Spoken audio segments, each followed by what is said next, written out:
ఇప్పుడు ఒక rabbit Bunny stage నుంచి మీట్ స్టేజ్కి రావాలంటే మనకు 4 months ఆర్ 10 daysలో మనకు 2.5 kgs టచ్ అవుతుంది అది బీట్. ఫుడ్ మేనేజ్మెంట్ విషయంలో ఎలా అంటే మనకు వేసే ఫీడ్ అయితే నార్మల్గానే ఉంటుంది. కాకపోతే ఈ బిజినెస్లో మెయిన్ ఏంటంటే గ్రాస్ అనేది పక్కా గ్రీన్ గ్రాస్ అనేది ఉండాలి. గ్రీన్ గ్రాస్ లేకపోతే బిగ్గెస్ట్ ఛాలెంజ్ ఇందులో. మనం గ్రీన్ గ్రాస్ ఖచ్చితంగా ఉంటేనే ఈ బిజినెస్లోకి దిగాలి. గ్రీన్ గ్రాస్ అంటే ఏంటి, గ్రీన్ గ్రాస్ లేకపోతే ఫీడ్ మీద పెంచవచ్చు కాబట్టి అదే వెయిట్ లాస్ అవుతుంది, మళ్ళీ ఆ వెయిట్ గెయిన్ కాదు. ఇంకోటి మొటాలిటీ బాగుంటుంది. గ్రీన్ గ్రాస్ ఉంటే ఏంటంటే ఇప్పుడు ఎండాకాలం చూడండి ఫీడ్ ఎక్కువ తినవు.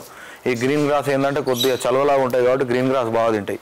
ఏ టైంలో అయినా సరే ఒక చిన్నప్పుడు చిన్న బేబీస్ కాడి నుంచి వెళ్ళి పెద్దవాడి వరకు గ్రీన్ గ్రాస్నే బాగా ఇష్టపడి తింటాయి కాబట్టి గ్రీన్ గ్రాస్ ఖచ్చితంగా ఉండాలి. అదే దాంట్లో 7 to 8 వెరైటీస్ ఉన్నాయి. ఏ వెరైటీ ఉన్నా పర్లేదు, ఆ 7 to 8 వెరైటీస్లో మంచి ప్రోటీన్ ఉండే గ్రాస్ మాత్రం కంపల్సరీ ఉండాలి. ఉంటేనే ఈ వెయిట్ ఫాస్ట్ గెయిన్ అవుతుంది అన్నట్టు.